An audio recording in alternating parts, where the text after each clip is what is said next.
Hello, everyone. Welcome back to another episode of the 6 Feet Above podcast with your hosts, plural, like a f***ing snake. Mm-hmm. I know a few of those. In this city. In this city, Trevi Moran. And Kate Laurentios. Live studio audience. We love to hear it. Thank you for having us back. Which I feel like we turned looks today. 100%. We really went all out. We really did. Gowns. You're glowing. You're glowing. I love that dress. I love your dress. Thank you. Wow, it's almost like we're, perfect. Yeah, it's exposure therapy. I'm showing off my ankles. Oh my God, it's exposure therapy. I went to a bar last night. What bar? I didn't, but I do go to bars for exposure therapy. You do. Let's talk about that. Okay. People always ask me, now I'm like in my head, do you guys ever just like say something and then you get in your head about saying it because you're like, do I bring this up too much? And I'm going to say it. Think about it for the next 48 hours. Yeah, super. I go out a lot, and I know we brought this up in the first episode, and people shame me for it because I don't drink. They shame you? I just feel like people are like, well, then why are you out? You're no fun if you're no drinking. I'm like, actually, I'm the most fun one in this room. You're the most fun because you don't have to drink. And if you say something to me, I'll remember it. I'll hold it against you. But you genuinely have fun when you're out, and that actually is inspirational to people that Thanks. want to be sober. Thank you. I could have really used that when I first got sober because I was like, I need to go out all the time, but it's never going to be fun again. But if I saw you shaking at Delilah, it would have helped me.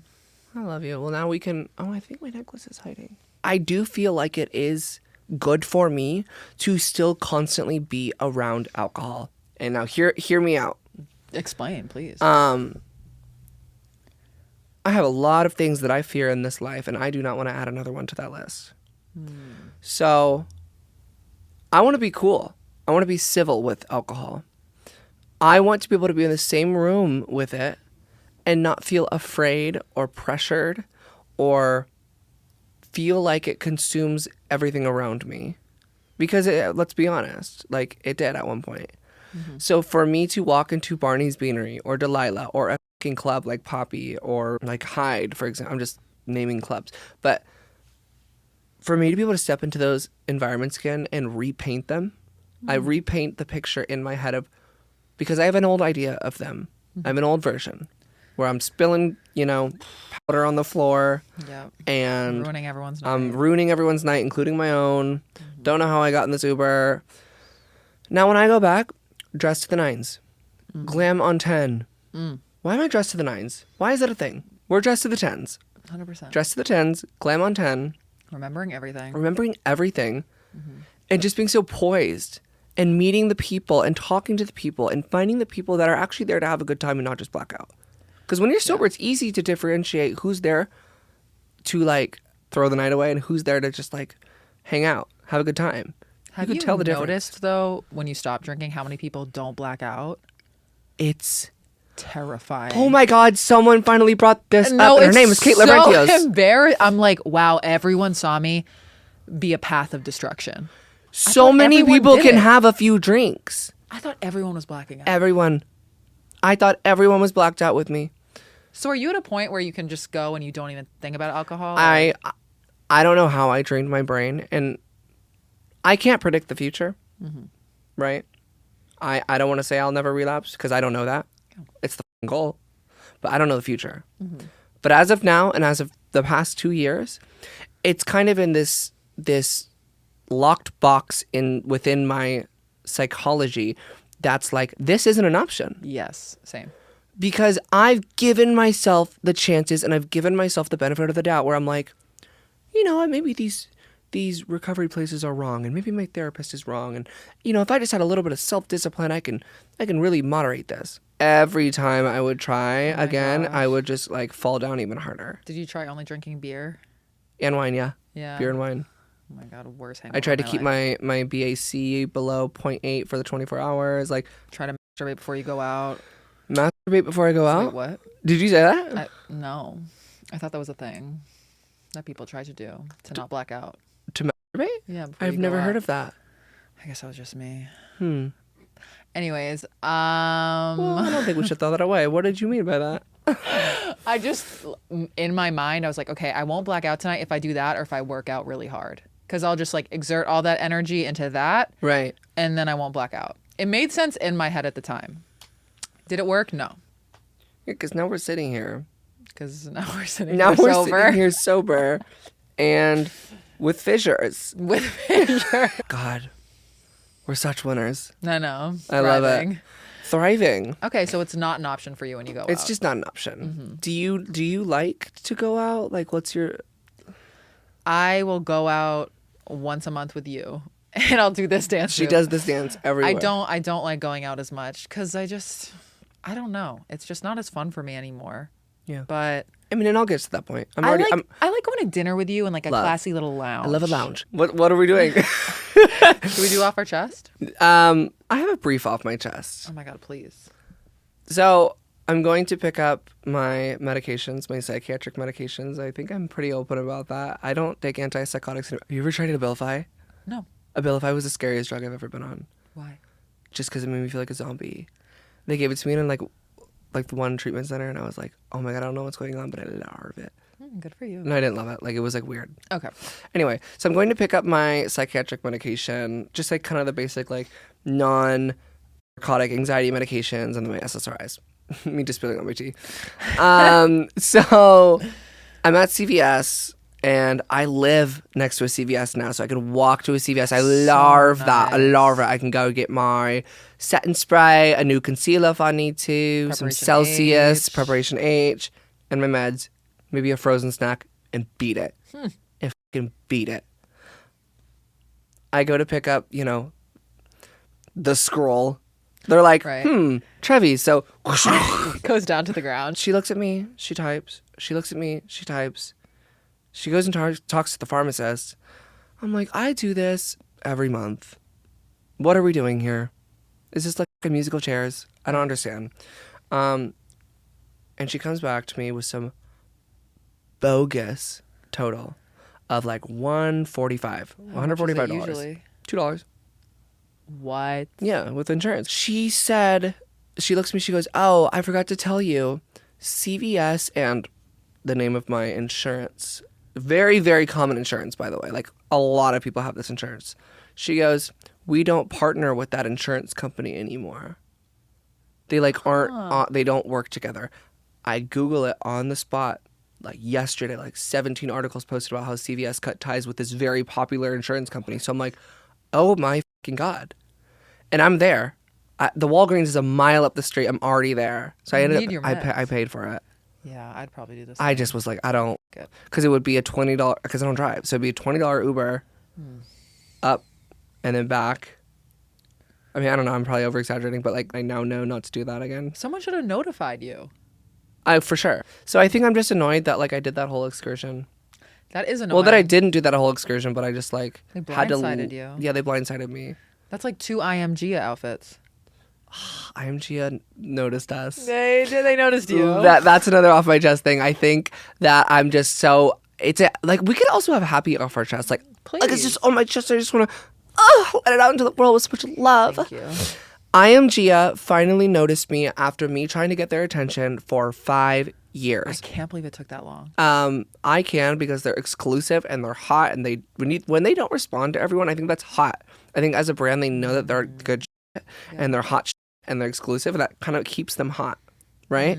Yeah. Like if they're just sending PR packages out to like anyone with like 20K and over, I'm like, yeah, where's the like wow, like not the wow factor, but like where's like the secret club kind of like feeling about it? Yeah, Fashion Nova comments on everyone's posts. They're like, wow, OMG, yeah. Space, exclamation point, space, exclamation point, advertisement.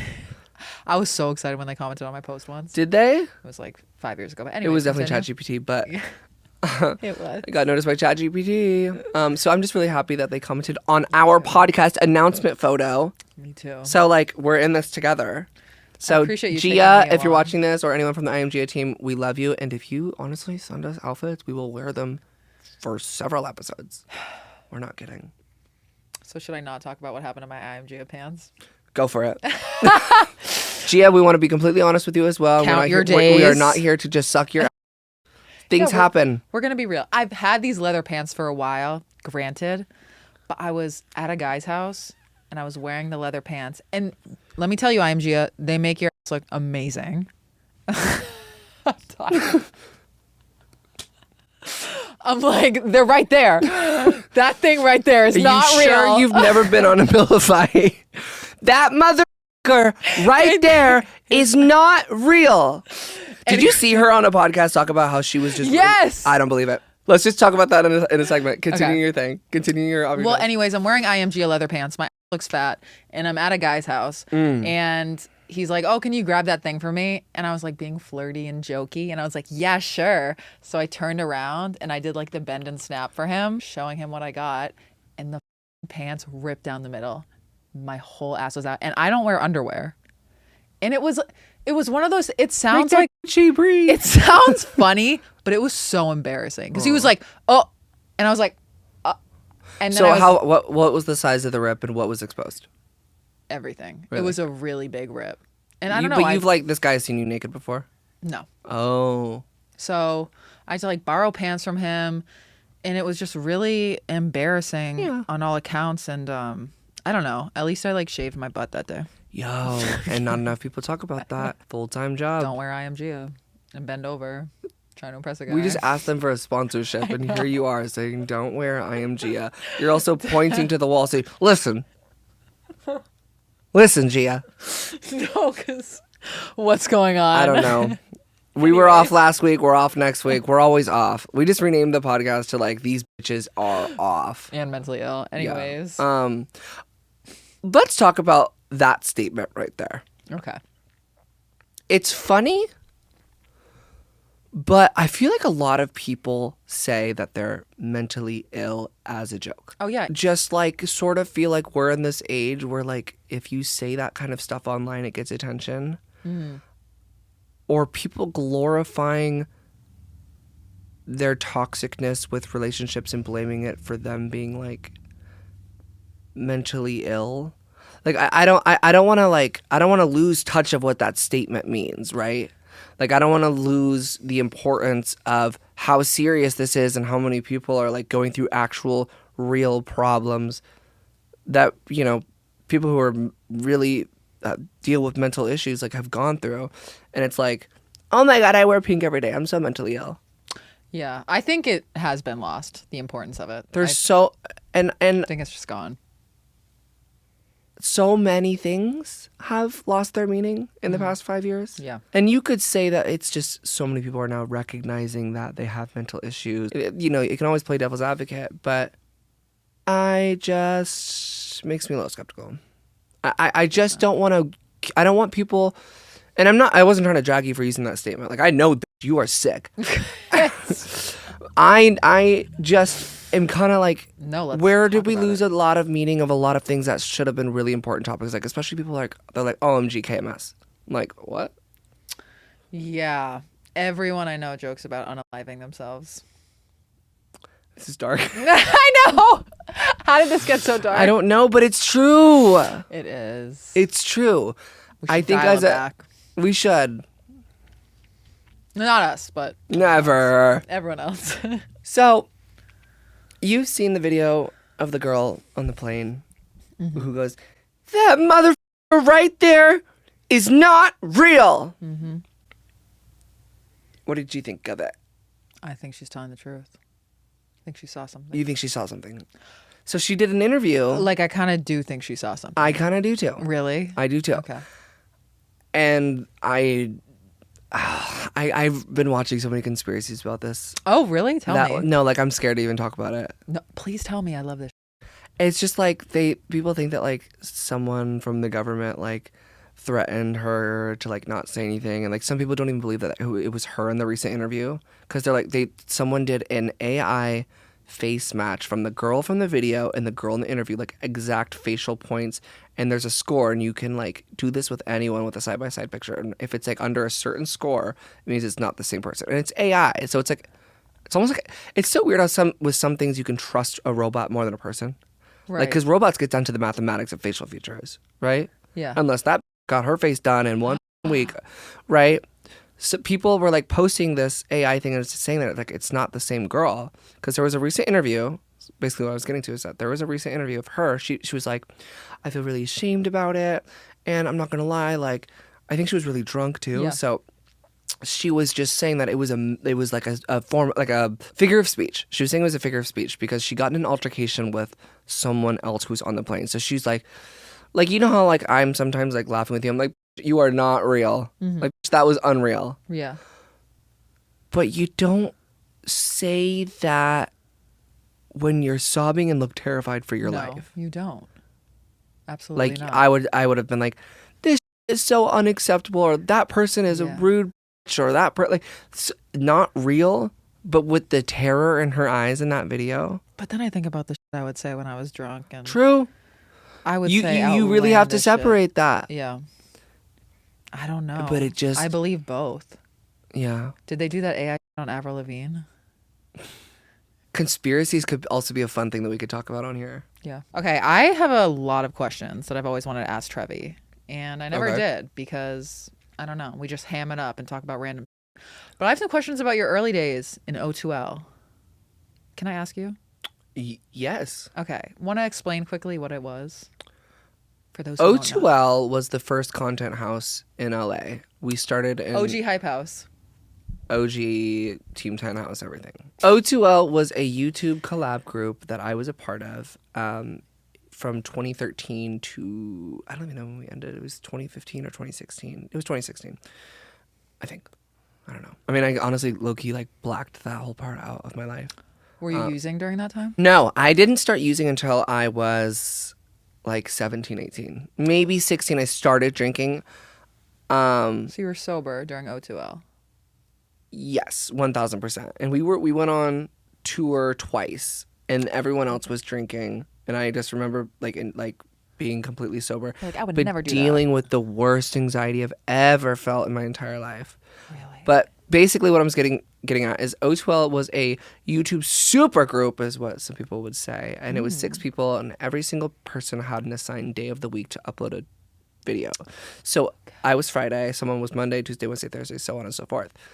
I think the reason it did so well is because, especially young girls, like loved consistency. So it was like they got content every day from a new cute boy. Love it. And it was just like, some girls were like, I love my Fridays, I love my Tuesdays. And some girls were just like a lot of the girls were like, I just watch it every single day and I just love all of them. Like, it was really fun, and it was a different experience of fame and going on tour with them. It was almost like I lived my heartthrob moment. Yeah. As a young teenager, like I kind of had like my every girl was obsessed with you. I had my like Justin Bieber moment. I feel like to a degree, right? Like, don't fucking clock me for that comment. Like, look at me sitting here with my side bang. Like, I get it. Like, I get it. Did you make a lot of money? Yes and no.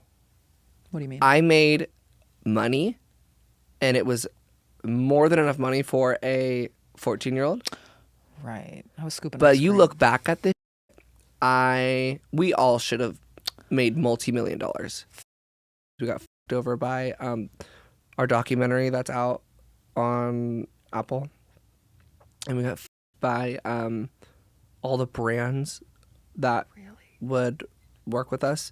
Like, we just thought like working with brands was cool. Like, we didn't even, because this was back in the day where like brand deals weren't even a thing yet, really. It was like just to be in the room with the brand or end up on like Taco Bell's, like, because Taco Bell invited us to our headquarters, and we like went and did all that, and we made our own tacos, and like we did that, and they filmed it all, and they uploaded it on their YouTube channel. We didn't get paid $1. I would have been like, I'll pay you. Yeah, and they got like millions of impressions and of course. Did you have managers? Yeah. Where were but they nobody knew the industry. This wasn't a real industry yet. Wow. So we were like, it's so hard to explain because it's like, it makes sense. We knew that we were able to post something. People would show up. We posted that we were at a Taco Bell. Like 4,000 girls showed up. We posted it that morning. Like, the police came. They were chasing our car. Like, it was, you can look up O2L Taco Bell meet and greet. Anyone can look it up. It was the most beyond thing I've ever experienced in my life.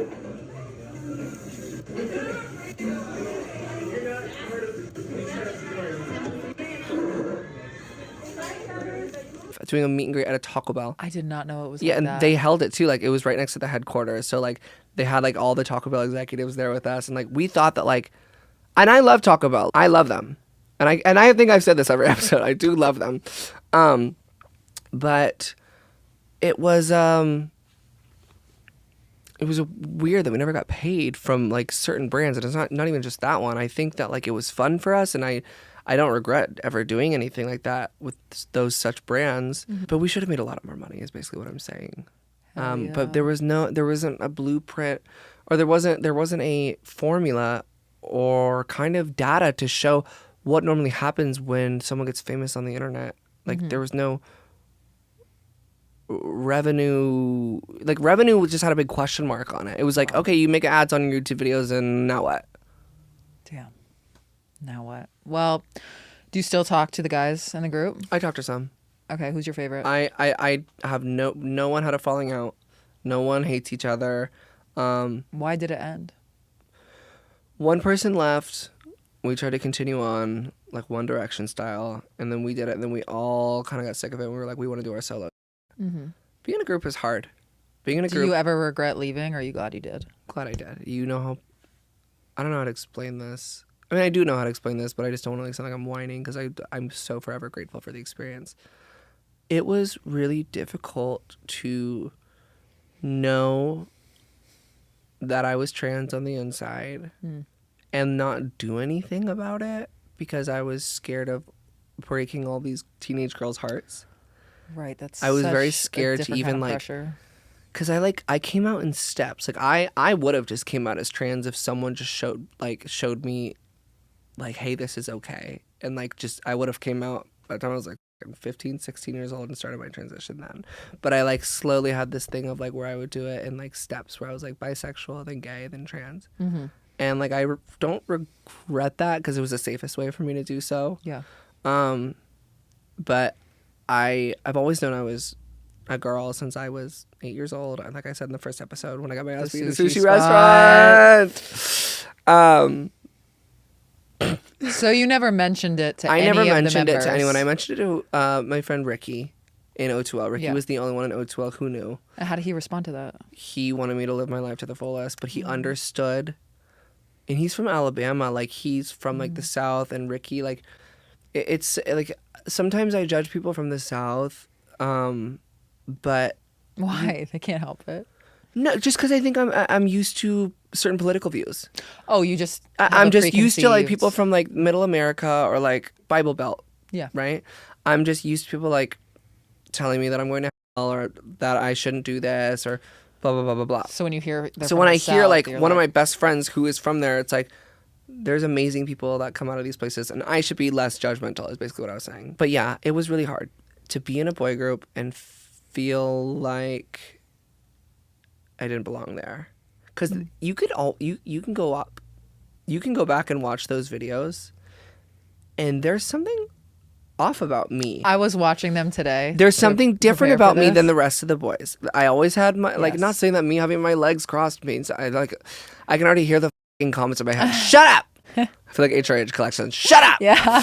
Everyone with their snapback hats and like the way that they would talk. Like, Yeah. I'm sitting there like my little twink ass, just like. No, I watched the video today, and you're like, I got us all pizza, and you're like giving it to everyone, and I was like, that's Trevi. What is everyone talking about? That's Trevi. That is Trevi. Yeah. So it was difficult, and that's like one of the leading things was that I felt like I would break a bunch of girls' hearts, and I also like a different aspect was my family. Like that, I don't think my family was ready for me to pull such a move like that, and it would have been a really bold and really amazing decision if I did, but I wasn't ready. Yeah. I wasn't ready at all. It's so funny because all the girls like knew that there was something off about me, but they found it like really attractive.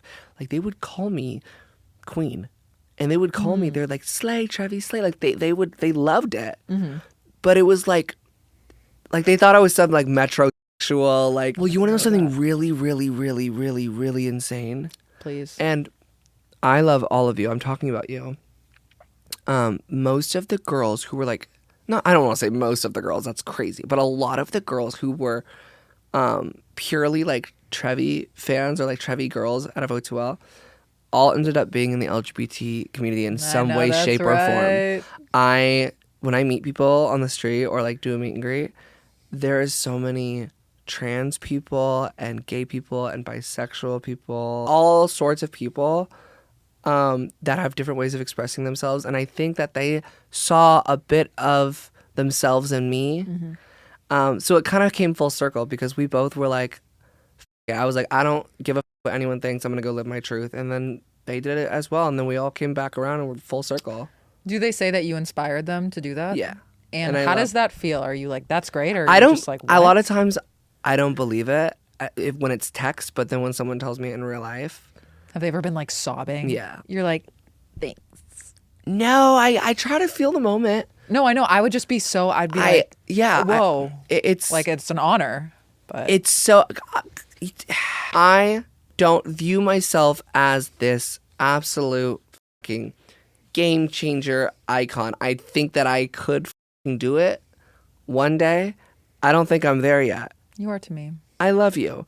But there's so much that I want to do in this life and so much I want to change in this world that I don't feel like I'm there yet. So when someone tells me that like I'm the reason they're clean or like I inspire them to come out or like so on and so forth, I kind of come back to reality. I'm like, damn, like I forget I have a platform. Does it feel like they're not even talking about you?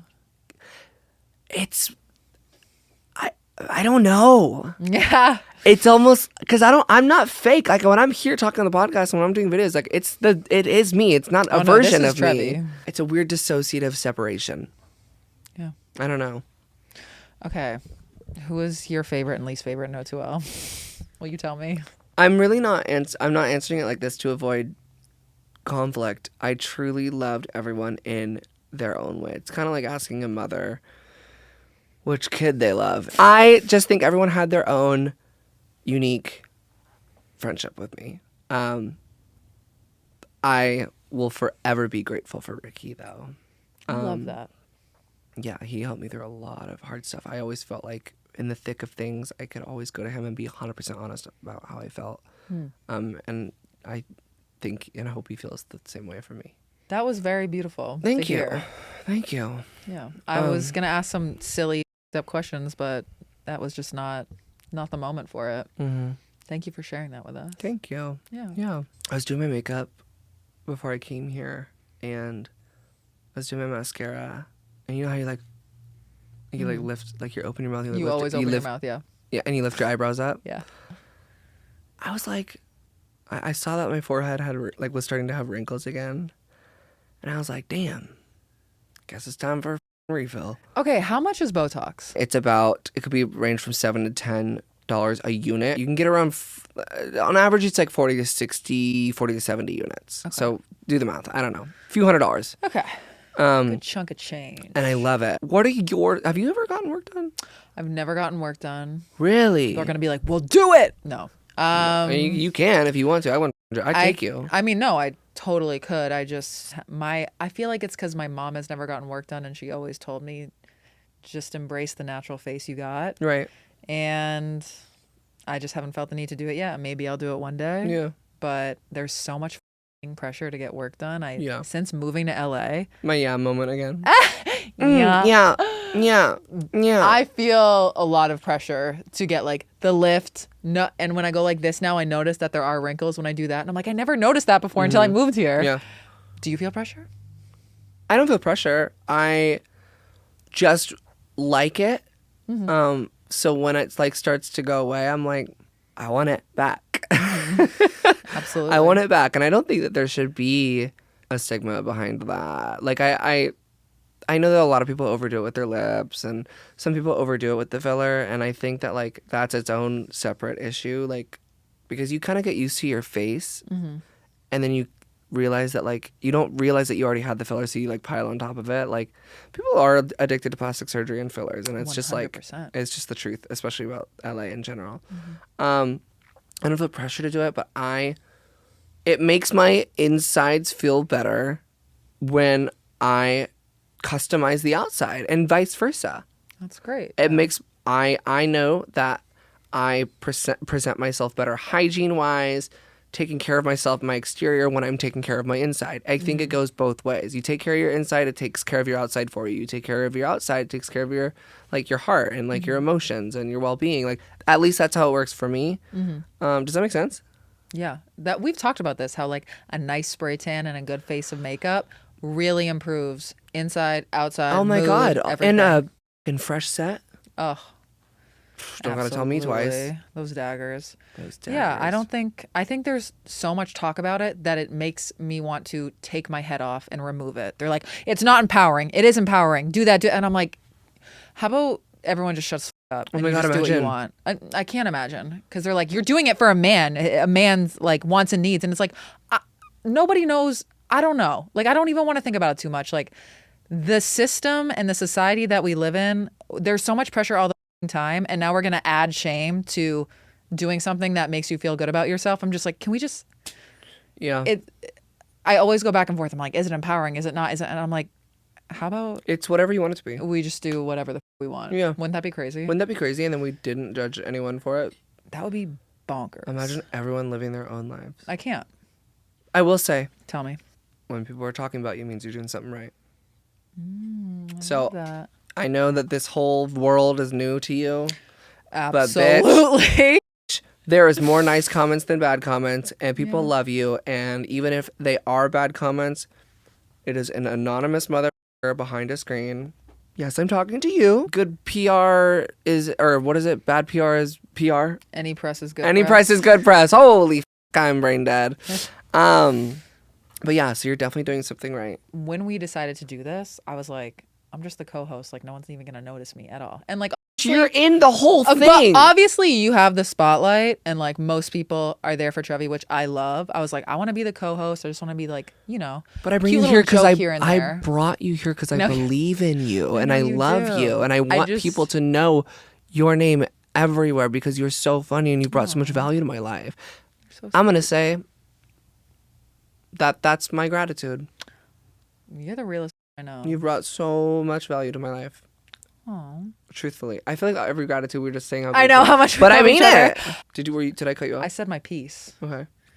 I was just saying that I didn't even expect to get a singular hate comment because I was like, Oh you're just the co-host. yeah, But whatever. I've gotten hate comments before and I'll get them again. and I will too. Huh.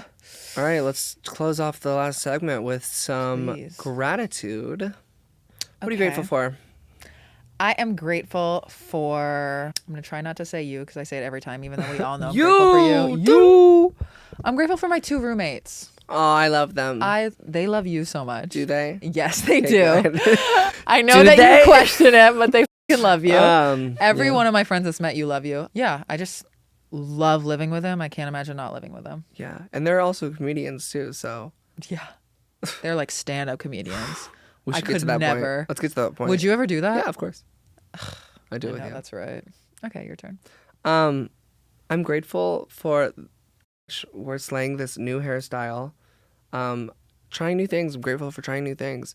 I got one sleeve and one non-sleeve. She's out of I control. think this dress is giving. I'm just grateful that I feel put together today, and I'm grateful for another week here on the podcast. Amazing. Me too. Well, we're going to close this episode off. Everyone, I love you so much. Everyone, if you want to follow us, our socials will be in the description. If you're watching this on YouTube, make sure to head over to Spotify and Apple and any other audio streaming platform to listen to the audio version of this episode.